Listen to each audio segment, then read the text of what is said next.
for tuning in to the Tom and Joe Auto Show, starring Tom Tharp, Master Handshaker, and Joe Bucci, Chick Sexer. We're going to talk your socks off about everything cool in the automotive world. Welcome, Tom and Joe. Hey everybody, welcome to episode number 15 of the Tom and Joe Auto Show. Hey Tom, how you doing tonight? Hey, doing fantastic, Joe. How are you? I'm doing great. Hey, we had some new titles for this week like we usually do. It sounds like you have this special, what would you call this? This isn't a skill? I don't know what this is, but a master handshaker? Yeah, a skill. How dare you? I'm sorry, I don't mean to offend. It's all right. It's all right. No, this is something I've worked at. You know, it's actually passed down. Great-grandfather, grandfather. Oh, wow. Passed this down. Yeah. And to be a master handshaker, you know, here for everyone listening, I'll just give you a few of the types of handshakes. Now, the worst of the handshakes is the dead fish. Have you ever had this one? Oh, yeah, I've had the dead fish. It's bad. Yeah, it signifies indifference and indicates a reserved or passive personality. So this is somebody you don't want anything to do with. Then there's the hand crusher. I like to use it. It's an intimidation move, like a power move. Right. Another name for it, I call it the shock and awe. That's one, for special occasions only, Joe. Okay, good. There's the hand hug. Oh. Mainly used in politics. That's a politics thing. Okay. Yeah, you get it, and you get the other hand just all up over that other hand there. Yeah. The shug. Have you ever heard of the shug? I've never heard of the shug. This is where you go combo handshake and hug immediately. Oh, okay, yeah. Timing is everything. You got to get them both, boom, boom, just like that. So the handshake kind of spills over into the hug, the pound on the back, maybe a kiss on the cheek. You might do a little man peck on the cheek there. That's sure. Why not? The dominator it's one where you turn the hand, and some of the others I'll just name them off. There's the puller, the pusher, the shocker, the pincher, the dirty Sanchez. I could go on. There's a lot of these different moves. Wow. Yeah, there's probably an episode of the show here just on this topic. So tell me about your title, Joe. Man, it sounds like you really know your shakes, Tom. My title this week, we learned that I am a chick sexer. So, wow. Yeah. Some kind of Casanova. It sounds way better than it really is. What a chick sexer does is actually just inspects baby chickens to find out whether they're males or females. This is not what I was expecting. What do you mean? What did you think that meant? This is a job that the title sounds way better than it is. Yeah, that happens sometimes. So you look at these baby chicks, you just sort of take a little glimpse under the tail feather there and move on to the next one. You have some sort of boys in one box, girls in another box. I wasn't sure if there was paperwork. I see. So there's just a box, 2 boxes. Yeah, just boxes. That's it. Chicken box. All right, cool. Well, folks, I'm glad you're tuned in tonight. We've got a bunch of cool topics. We've loaded it up. So strap in. But, lots of stuff to talk about. Yeah, seriously. So our first topic, now this one was submitted by a good old friend of ours by the name of Ozzy, and his topic, I think he had a fairly direct, specific question, but it got us onto a bigger topic, and just tool talk. Oh yeah, tool talk is a great subject. If you're a car guy, you're a tool guy. Exactly, and any car project is a good excuse to get a new tool. I mean, oh yeah, always. So Ozzy was asking about torque wrenches, and we'll get to that, as we go down the list here. But Joe, I just made a list of some of my favorite tools. Okay, great. And this is a question I've had from some folks on my videos saying, "Hey, could you make videos of your favorite tools or whatever?" And I would like to do that in the future, but this will be like a short and condensed version of that now. Okay. So my number one thing on the list is a good rechargeable work light. Oh man, you know what's number one on my list, Tom? Same. Seriously? Yep. I've got the one I like. It's got a weird name. It's Bayco is named, Bayco, and that's a popular brand. This particular one, is called the Nightstick, which is a strange name for it, really, but it's a work light. The model number is SLR 2166. This thing is awesome. It's super bright. You can't even look into it. It'll blind you. It holds a charge for a really long time. It has these two super strong magnets, one at the top and one in the back. So I hang this thing off something under the car constantly. It's a great, and there's a little hook you can stick to the top magnet and hook it on something as well. And I have dropped this thing so many times, and whenever I drop something, whether it be my fragile iPhone or this light, I have a tendency to swat it down 10 times harder as I try to catch it. Yep, that happens. And I've swatted this thing down to the ground so many times, and it still works perfectly, and I love this. This Baco light is awesome. Cool, very cool. You know what? You showed that light to me when I visited you, and you had nothing but good things to say about it back then. I'm a fan of the light. Now, something as I've gotten older, and jump in at any point, Joe, as I'm going through my list here, is safety equipment. Yes, I noticed that in your videos. That's good. Not only is it good for your own health, but it's setting a good example. I'm proud of you. Thanks, Joe. I've actually had a lot of comments on that, and I appreciate folks noticing that.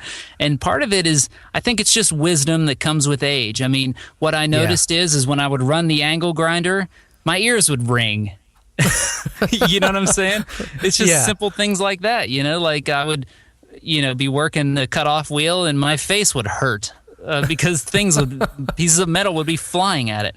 So a lot of these things, for lightweight safety glasses that are really good and curve around your eye really nice, I like DeWalt safety glasses. They've got all sorts of adjustments. I love these things. They don't scratch. They're really nice. My favorite is a face shield. It's a full face shield. You've seen me wear it, and there's the newest episode. You'll probably see me wear that in there. It's made by Uvex, and it's called the S8510 Bionic Shield. This thing, I love it. It doesn't fog up. It's really awesome. Nice. Ear protection, I either wear muffs or earplugs, depending on the job. And those make a nice difference, too, if you're using any kind of noisy equipment. And then gloves, what I like for rubber gloves, I actually get the ones from Harbor Freight. They have a few different type. I like the black ones. They're like really thick and long. They go well up over your wrist. And they have some dark blue ones that are a little thinner and the same length and everything. The other ones I find just rip apart kind of instantly. Yeah, I have some of those rip apart ones right now. I need to go get some new ones. Yeah, but the price has been creeping up on those, I've noticed. So if you get them on sale at Harbor Freight or take a coupon or whatever, you'll be in good shape. And then other gloves, almost anything Mechanics brand, you can't go wrong. Right, yeah, good stuff. Good to have, especially if you're working on a car that might be a little warm still. Yeah, exactly. Yes. Very good stuff. Very good for that. The ones, my wife got me some for Christmas, and they're called Impact Pro. Okay. And let me tell you, I sat the angle grinder down, and it was still moving a little bit. And my knuckle hit this thing in the impact, like plastic, whatever it is, totally saved my finger. Wow, yeah, that's good. Good example of stuff that can happen when you're not thinking about it. Totally, and I consider myself very careful with that stuff, but these totally saved my hand there. A good rechargeable drill. Yeah, that's actually something on my list, Tom, is that cordless tools. They've come a long way with the lithium batteries. They're powerful, they're small, they're light, they charge fast. That's good stuff. Yeah, I love my DeWalt drill, and there's an impact driver combo. If usually like around Christmas or something, you can get screaming deals on those, and they have a nice carrying case and stuff. Let's see. Now, this is a little bigger and a little more elaborate, but you can find them at a really reasonable cost. The rolling work table. Yeah, that's good. That's good to have for sure. Oh, my gosh. I use this thing constantly. And then my favorite tool of all time, and this one might seem a little more exorbitant, but it really isn't when you look at in the scheme of things, is my welder. The Lincoln Pro MIG 140 is what I use. Yeah, it's nice to have a welder, spend some time, learn how to use it, and when the time comes that you need to stick something to something else, it comes in really handy. Yeah, the best deal with these welders, Lowe's sells Lincoln welders and all the Lincoln stuff, and you can get, if money's tight, you can use your Lowe's card and do like zero, 0% financing on it, and those welders are like $400. Yeah, that's not bad. And they have Around. everything. The only thing you need to get is some shielding gas from the local gas place, and you're ready to roll. And when you have a welder, you feel like you can do anything, but you can also burn your house down. So just be careful. That's all. Yeah, and you can also ruin whatever you're trying to fix. So. Oh, absolutely. Yes, I've done that many times. Some practice material is good to have when you're starting. Yeah, it's fun with a welder. It's just fun with some practice material. But so Ozzy's question: do you have any other tools, Joe? Yeah. Actually, real quick, I had some notes written down here. Like I said, I had the work light's important. A fluorescent one is even more important, and a cordless rechargeable type is really nice. Everybody should have a good set of hand tools. If you start with like a kit that you can get from like a Craftsman kit, or if money's tight, you can start with a Harbor Freight kit. Just a good base of hand tools to start with. Some kind of decent jack and some jack stands are important. But some of the other important tools that I have, here's my two big ones that sound kind of silly, but they get a lot of use. Number one is my big-ass breaker bar. Oh, yes. You need a big-ass breaker bar, Definitely. And Harbor Freight's the place to get one. They have a big, I don't know how long it is, 30 inches or something like that. It's like $12. Yeah. That's something good to have. I have three, like it came like a 3-pack of those. Yep. And use those for all sorts of things. You're right. Yeah, the other thing that's good to have, if you're going to do any kind of wiring or electrical type of work, to have a voltmeter is something you can get for $2 at Harbor Freight. But for me, my favorite thing for working on wiring is a basic test light, 12-volt test light. Yes. For most of the stuff you're working on, that'll get you by. You start getting into engine sensors, and a lot of those are 5-volt sensors and things like that. But basic 12-volt checking stuff out, a real basic test light is the easiest thing to grab and use and know where you're at when you're working. So yeah, that's a great tool for sure. And so if we're going to move on to talking about torque wrenches, real quick, I want to mention that I am no expert when it comes to torque wrenches. I use a $20 Harbor Freight torque wrench, and you guys that are listening, you can send me hate mail if you want. I've had good luck with it. Maybe one day I won't, but I'm going to continue using my $20 Harbor Freight wrench until it doesn't work out. Well, I guess it's just a perception of accuracy. Like, you set it on 20 pounds and you're cranking on it and it clicks. You're like, well, there you go. I mean, it could be tightening it to 1 pound or 100 pounds. I mean, I guess you wouldn't know any better, right? It really could. Yeah, it could be way off. Everybody's happy. It's fine. But no, that's one thing I always wonder about calibration. It says you need to calibrate them from time to time. I mean, how do you even do that? I wouldn't even know. But I know I'm not sure. If you have a high-end one, you can give it to your tool guy. But right. Yeah, my torque wrenches have definitely been getting a lot of use lately. And I think, where I got a lot of people comment on me always saying torque to spec or using the torque wrench, and it just came from growing up in the service station and seeing the mechanics, how they worked, and they just always had a torque wrench in their hand and were always following the service manual and stuff. And I guess just seeing that, they instilled that in me. But so what I have, I have a 1/2-inch drive one. I have a snap-on one, and nice. I love it. It's really good, and really love it. It's older, but it works really nice, and I just love that thing. For the smaller one, I think I have a Craftsman, and it works great. I mean, no complaints. And I recently got a 1/4-inch one, which the brand on that is Tecton, which is not a tool brand I was familiar with, but online it had great reviews, and it seems to be working great. I actually tested it up against the lowest setting on my medium-sized torque wrench, and it was dead on with it. So, oh, nice, good. Yeah, but so. And these wrenches, these are all traditional, not digital torque wrenches, correct? No, I don't have any digital. I've seen. There's a YouTube channel. Most of you are probably familiar with it. Some of you are. It's called Jaffro Mobile. He did a recent review of his new Snap-on digital. Oh, nice. He got a couple of them. Yeah, they're really nice. And those look great. I mean, they have so many features, and I would like to get one of those someday. Yeah, that would be cool. It's just, I just question. I mean, if you're buying a Snap-on, it's a good name, but you do question the accuracy.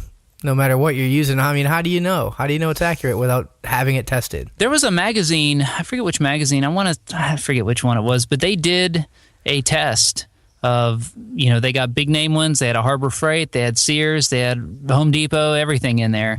And they were all basically about the same. None of them were off. Right. I mean, it was pretty good. It was like you kind of wonder, Yeah, definitely. All right, well, Ozzy, I hope that helps you out. I hope that answers any of the questions you had. And in the meantime, if you want to put together some different torque wrenches and have them all tested and report back to us, we would appreciate that. Sounds good. All right, so moving on to our next topic for tonight's podcast, Tom, we're going to talk about a show that's near and dear to our hearts.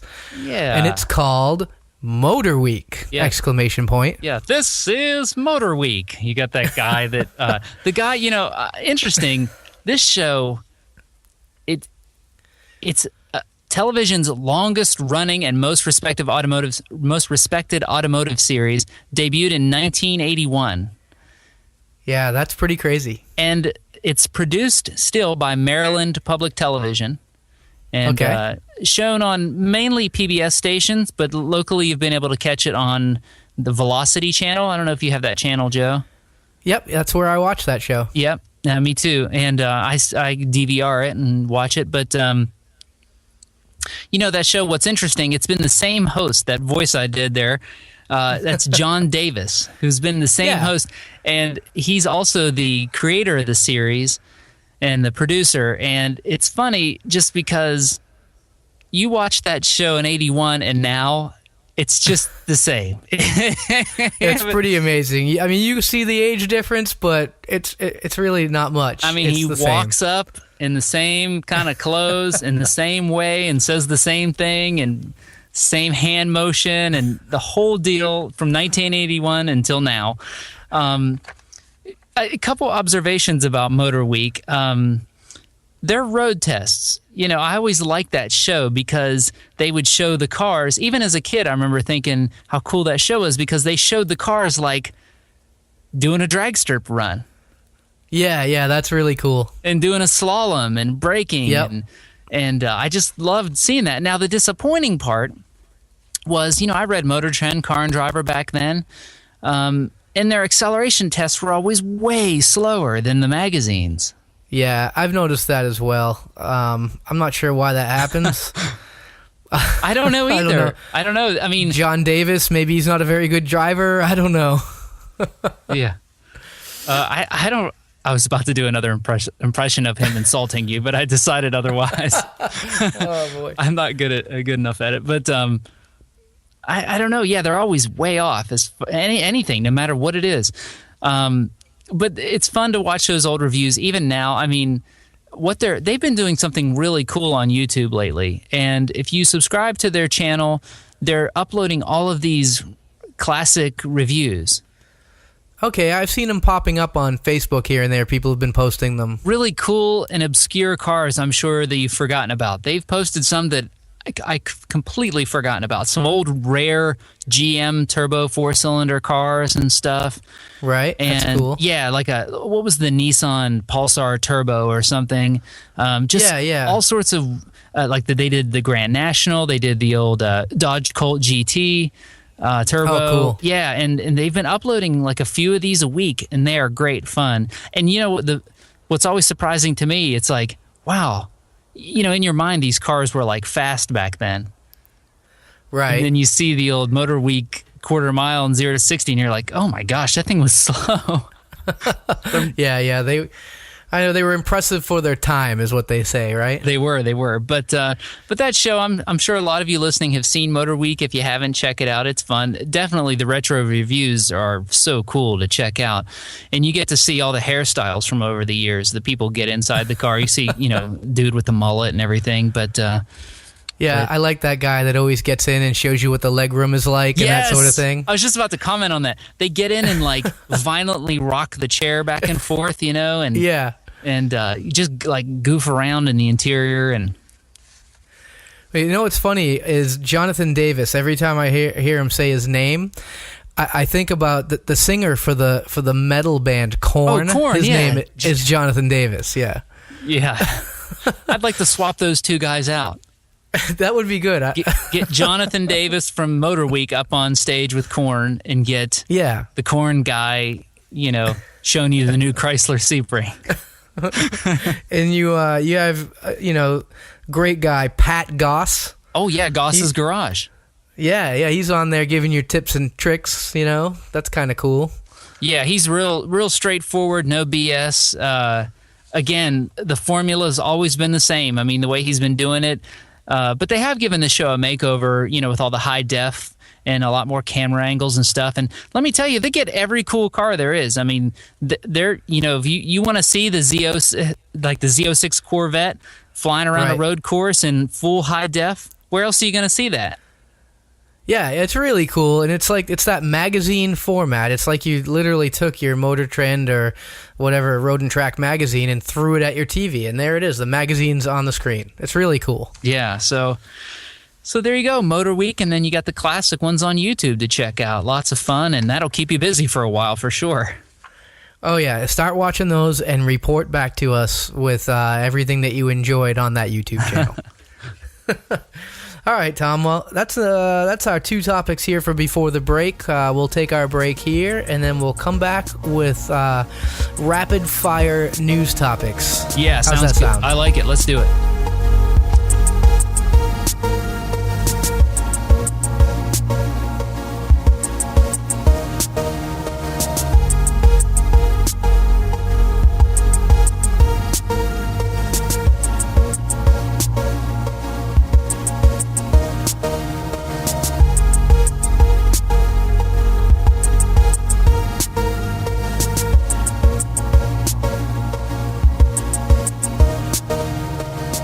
Hey everybody, welcome back to the Tom and Joe Auto Show. And don't forget to hit us up on Facebook. We love to hear from you. We've been getting more and more questions and comments, and we post up videos or whatever that we talk about, and y'all are commenting and sharing them and everything, and that's been really fun to watch, so we appreciate that. Yeah, that's great. We've been busier on our Facebook lately, and I really enjoy that. And on my personal YouTube channel as well, Joe Wrenches. If you go to YouTube and search Joe Wrenches, you can find my videos there, and those have been gaining some steam as well. And Tom has been putting his videos out on his LS3 Miata, and those are great videos. So keep that up, Tom. Oh, thanks, Joe. Thanks, I appreciate it. So we're going to get right back into the topics here. We got plenty of action on the second half of the show. First up is a story hot off the presses, the Tom and Joe News Center here. This is Top Gear news. This is just the craziest story. I mean, Jeremy Clarkson, do you watch Top Gear? Do you follow it pretty closely, or? I watch it here and there. I don't watch it a lot, but yeah, I'm very familiar with it. Yeah, I'm the same way. Here and there, I respect it and appreciate it, but don't get to watch it a lot. But definitely like Jeremy Clarkson. But now the headline of this story, there's a word in the headline that it's a word that I'd forgotten about, but what a great word, and I'm going to try to use it more.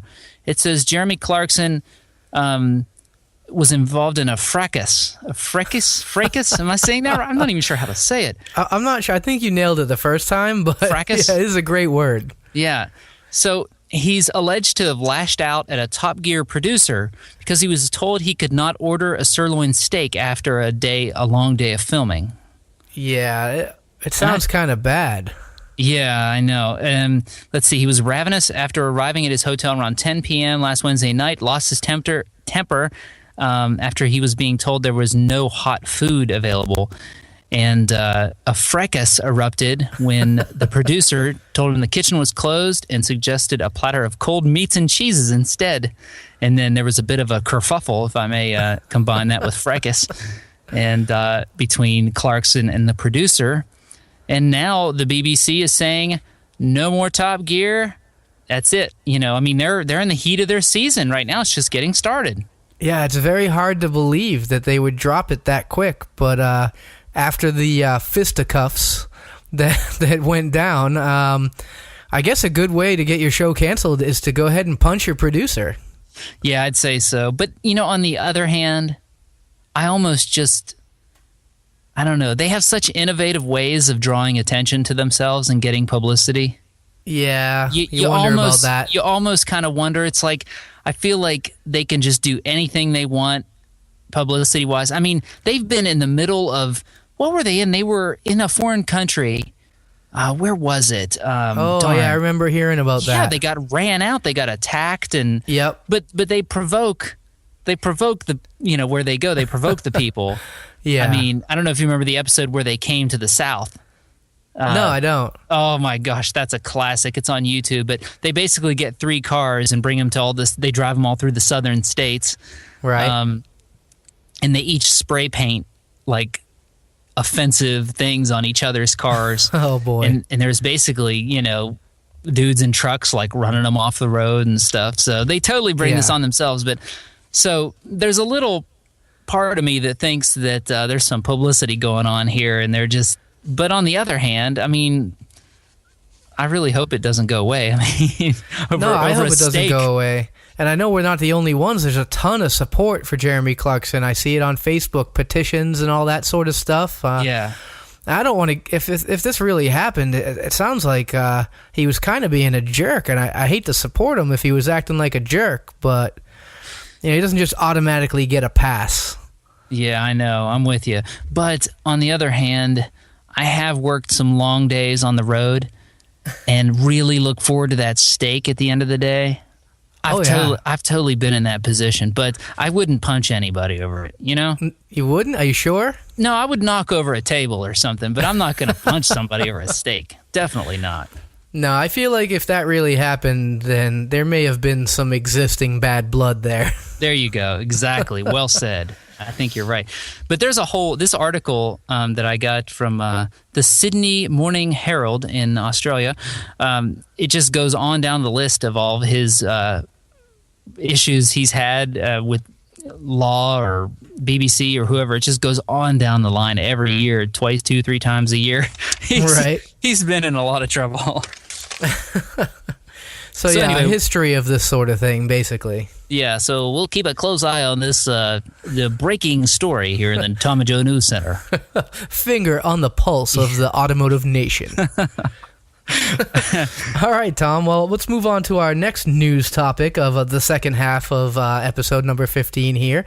We're going to talk about the fatal street racing accident involving a Street Outlaws driver. Man, this whole Street Outlaws thing, it's getting messier and more complicated by the day, isn't it? It is, and it's like, I mean, it almost feels scripted the way things are running down. I thought the same thing when I saw that story pop up. I was like, what? Are you serious now? Right. It makes me feel like the show might be scripted. Wait, no, right, never mind. Anyway, I did catch a little, and I saw what you were talking about. Like there's street racing, but it's like a sanctioned street race type. I was like, what? What is this? Anyway, yeah, it's kind of crazy. I still enjoyed the show very much, but yeah, same here. I mean, I enjoy it for sure, but there's definitely if you keep your eye out on the background, you can see some stuff going on. Exactly. So what we had here with this incident was we had a gentleman by the name of Israel Valenzuela who goes by Izzy Performance, which is spectacular. Anyway, poor guy has been charged with 2 counts of murder. Oh, boy.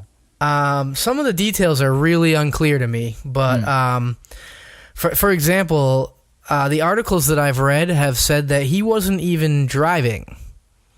There was a GTR and a Mustang, I believe, involved. I think one of the cars belonged to him, but he wasn't driving.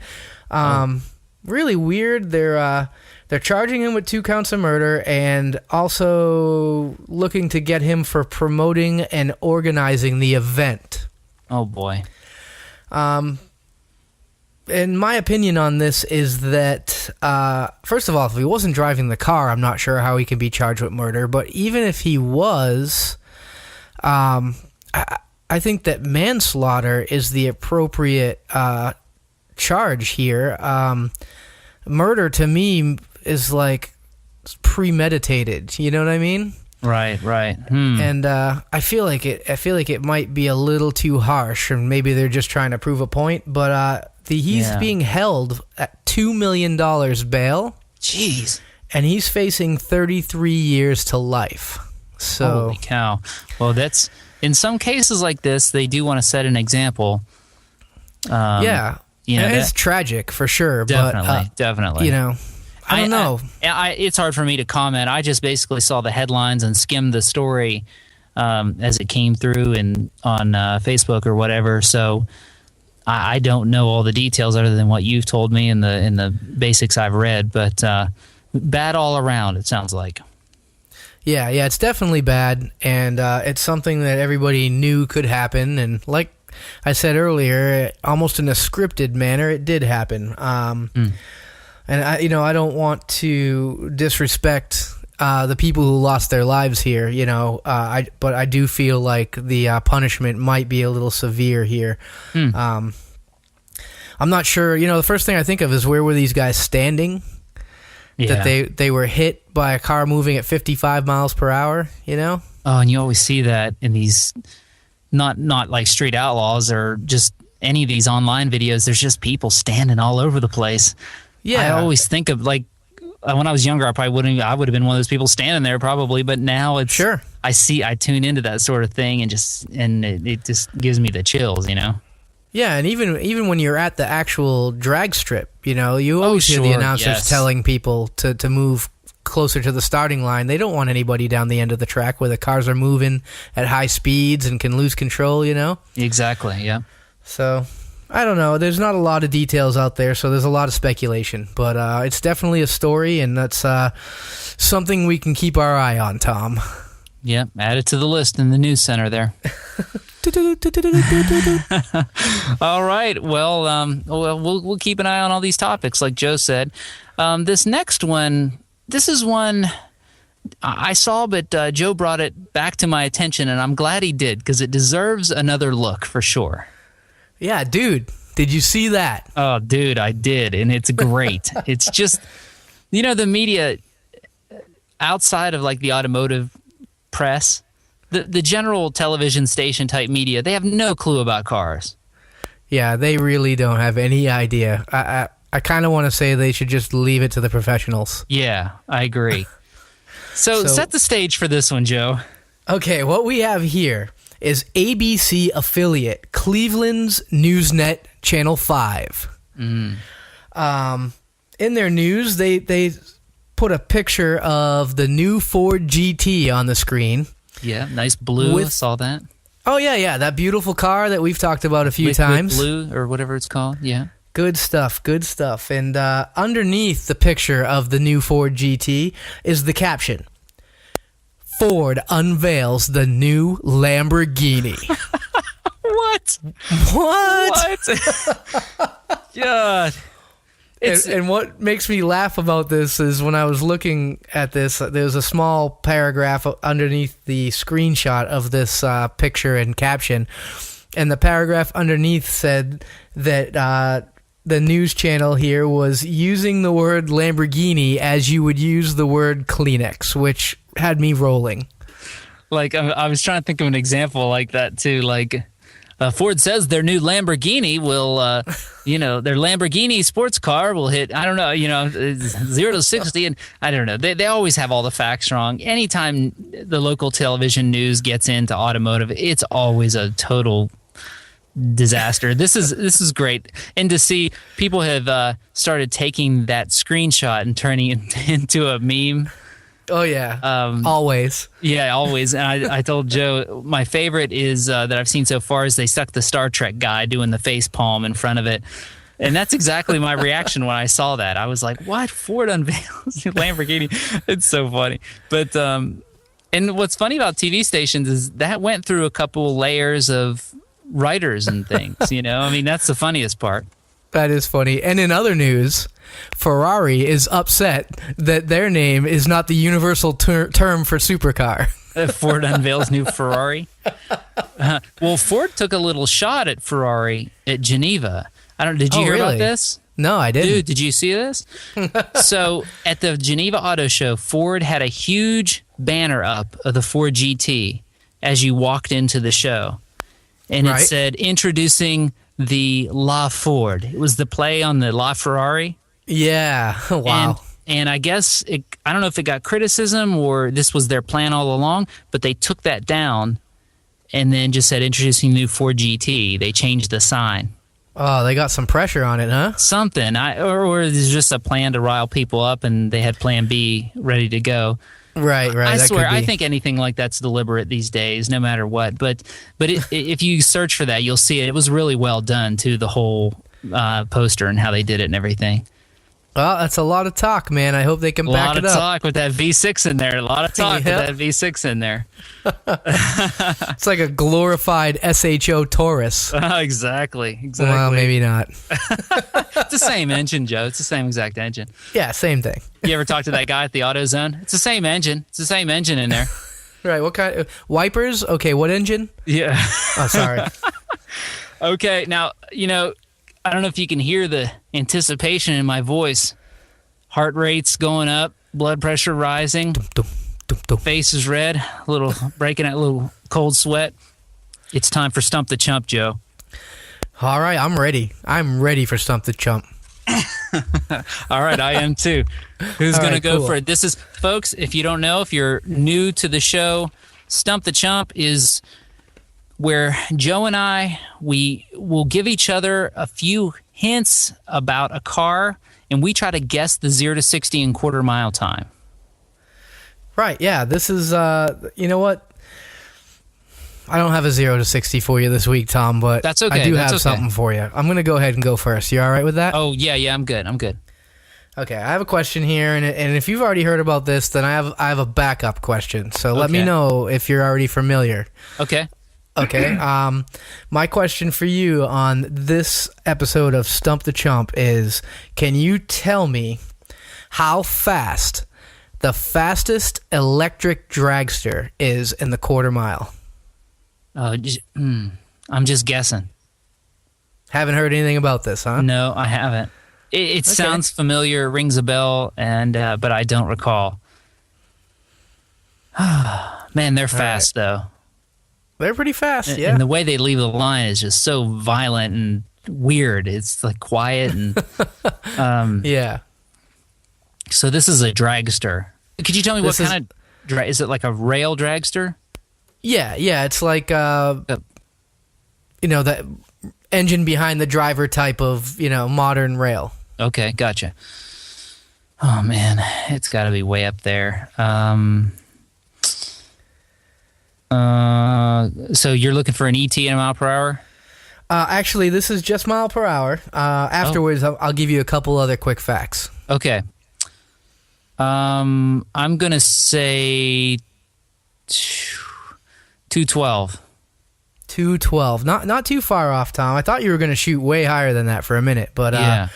The fastest electric dragster, driven by Big Daddy Don Garlitz. Oh, really? Interesting. Here in my own backyard at Bradenton Motorsports Park. I met him.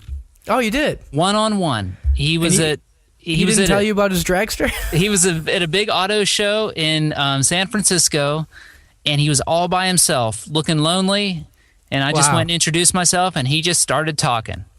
Nice. I got to talk to Big Daddy for like 30 minutes. It was the coolest thing in the world.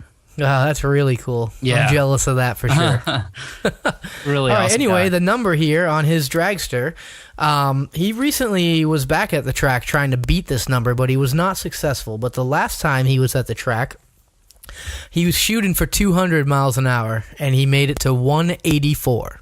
Oh, okay. So that would be the fastest right now, 184. That's the fastest. And a couple other quick facts for you. I have the electric dragster ET record is 7.95 seconds at 159 miles per hour. And the fastest electric door slammer, 9.64 seconds at 133 miles an hour. Hey, not too bad.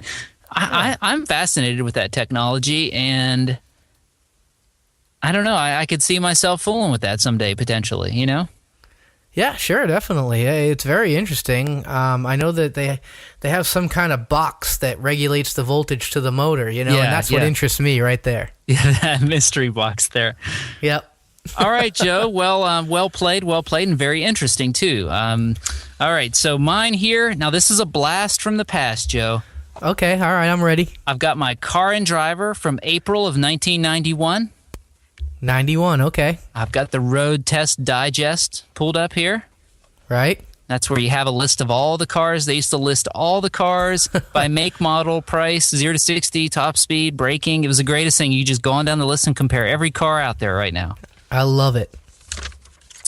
This is the 1989 Mitsubishi rear-wheel drive Uh-oh. Wagon LS. Wagon LS. That's the name. That's the model. The 1989 Mitsubishi Wagon LS. Wagon. That's the actual name? Are you familiar with this vehicle? I am not. Okay. Toyota made a similar one. It was one of those vans where you sit way at the front. The engine was underneath your rear end. Yep. And a real funny looking, nose heavy looking thing. Well, Mitsubishi brought one, to the U.S. in the late 80s, and 89, I think, was the last year for it. Okay. So this is the Mitsubishi Wagon LS. Can I ask any questions? Sure. This is a very obscure one. Like I said, rear-wheel drive, 4-speed automatic. Okay, and what was the engine in this vehicle? This was a 4G64 single overhead cam. Okay. Non-turbo, of course. Right. That's a 2.4 liter, correct? Yep. All right. So 12 valve. 12 valve. Interesting. Now I'm gonna give you a big clue here. Okay. 107 horsepower. Okay. I was guessing around between 100 and 120. More of a torque monster, I'm sure. Stump puller. Definitely. Oh yeah. Big torque. Yeah. All right, I'm going to go with... Okay, here we go. Oh, I wish there was a drum roll sound. Let's see. Let me cue it up here. Okay. I'm looking down the list here. Okay, I'm ready.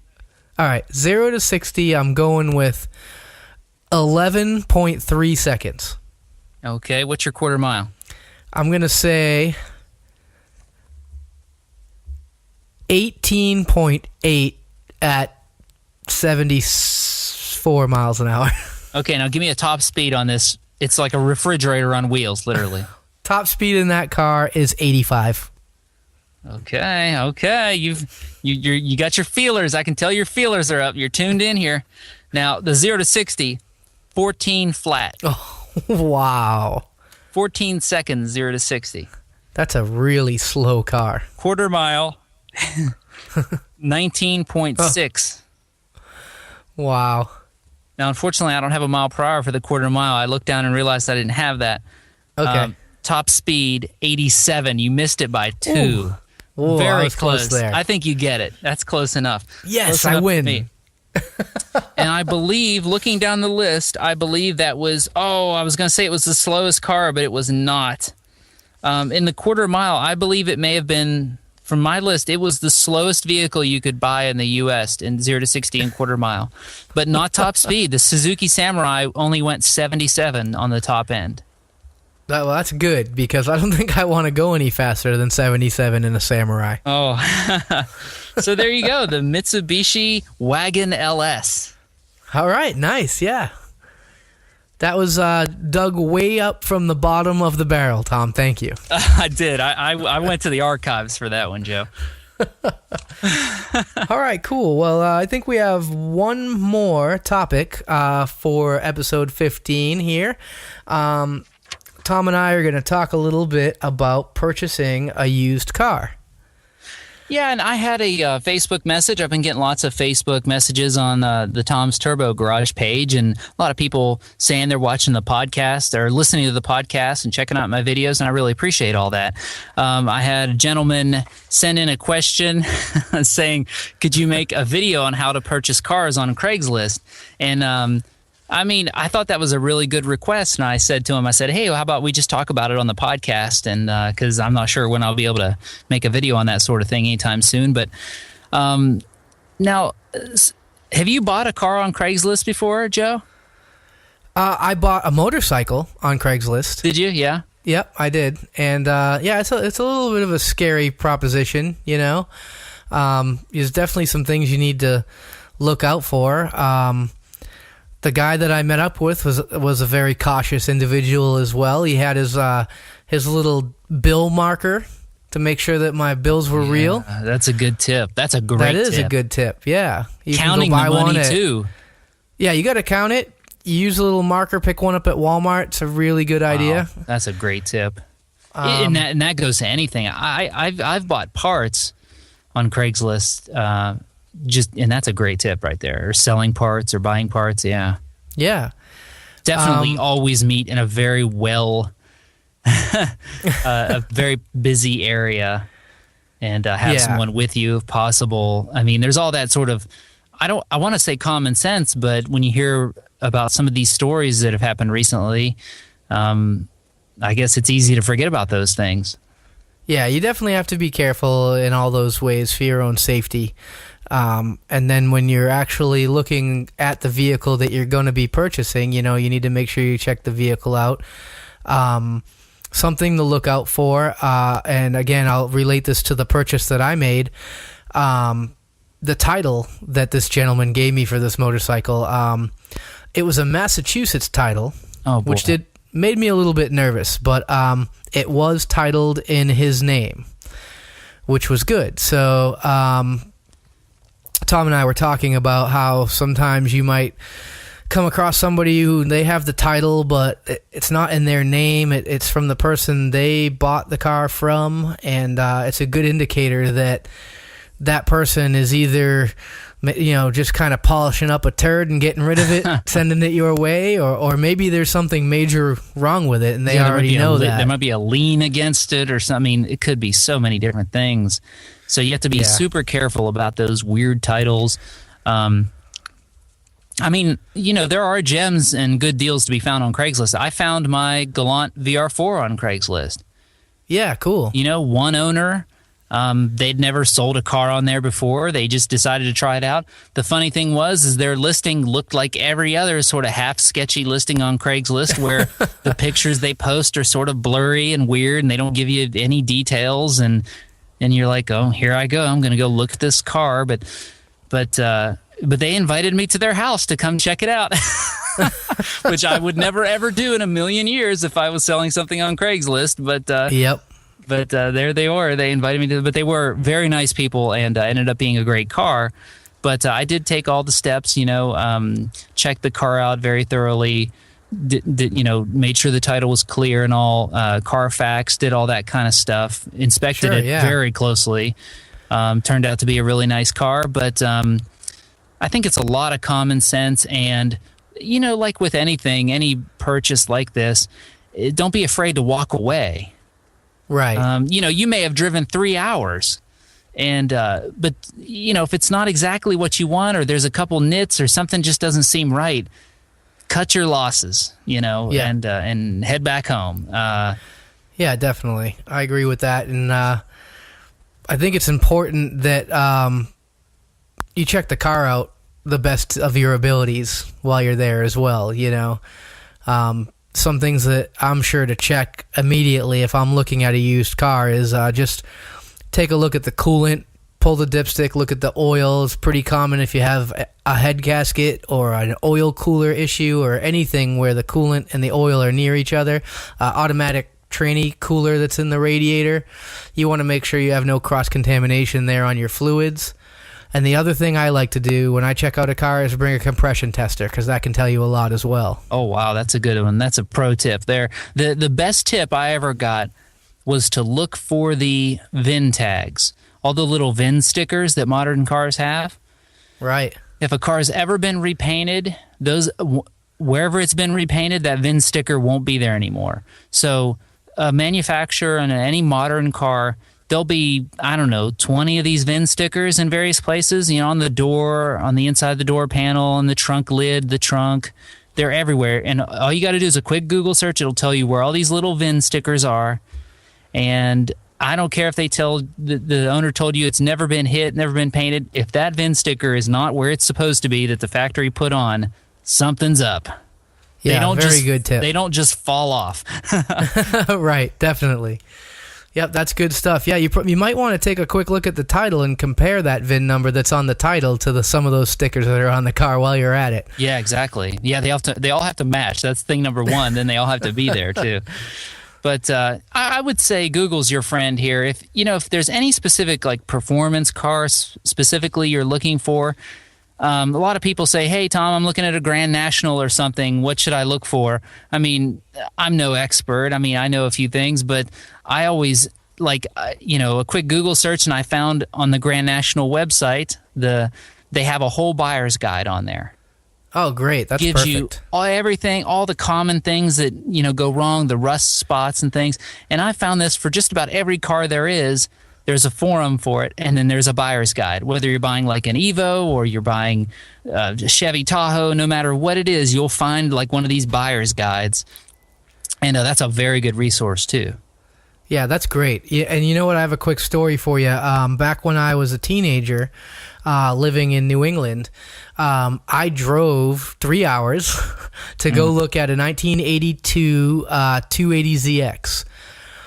And, man, I was a teenager. I drove that car. It was running on maybe 3 or 4 cylinders when I drove it. Oh, no, Joe. It looked good on the outside, and I handed that guy the money, and I drove it 3 hours back running on a few cylinders. And I got really lucky. I put new plugs and wires on it, and it ran like a top. Oh, my gosh. However, is lucky. I brought it to get it inspected, and it had giant basketball-size holes in the floorboards. And that's why he was selling it. Yeah, so you got to look it over real good, get underneath it, anything you can think of. And like Tom said, that's a great tip. Back when I was a teenager, I didn't exactly have the internet, but to go ahead on Google, see what you can find there, things to look out for, that's a great idea. Yeah, every vehicle has their things. I mean, like the Grand National, it rusts in certain places. Every car has these weird little nits like this. Like I was looking at minivans. The Honda minivan of the years I was looking at, the transmissions go bad. So it's like if you were just shopping blind and hadn't done a search like that, you would have no idea. You could be driving something that the transmission's only going to last you another month or two. Yeah, it seems like all these cars have their thing, Yeah, exactly, yes. We had, where I work, we had a Nissan Frontier pickup, and one day the tranny quit in it, and I was like, I wonder what it could be, and I went to Google and took a look, and there was countless examples of the internal tranny cooler, like I was talking about a few minutes ago, the radiator or the cooler failing and mixing the coolant with the tranny fluid, and goes the transmission, and that's exactly what had happened to our truck, Huh. So common defect, yeah. Yeah, common defects, they're common because they happen a lot. Yeah, right, service bulletins, all that stuff. Yep. Okay. All right. Well, I'm looking down the list. I think that's our show for today, Joe. What do you think? Yeah, it looks like it. All my boxes are checked and everything's crossed off. It looks good. Yeah, I'm exhausted. This has been quite a show. Yeah, you're telling me. I need to get back to doing some chick sexing. Oh, Joe. What? Yeah, is there another name for that job? Unfortunately, there isn't, Tom. But I'm sorry. hey, we'll have some new titles next week. So if everybody would like to come back and check out episode number 16 next Monday, we would love that, and we would love to hear from you on our social networking. Yep, doing it every Monday. So, all right, thanks everybody for listening, and we'll see you then. All right, talk to you later, Tom. All right, see you, Joe.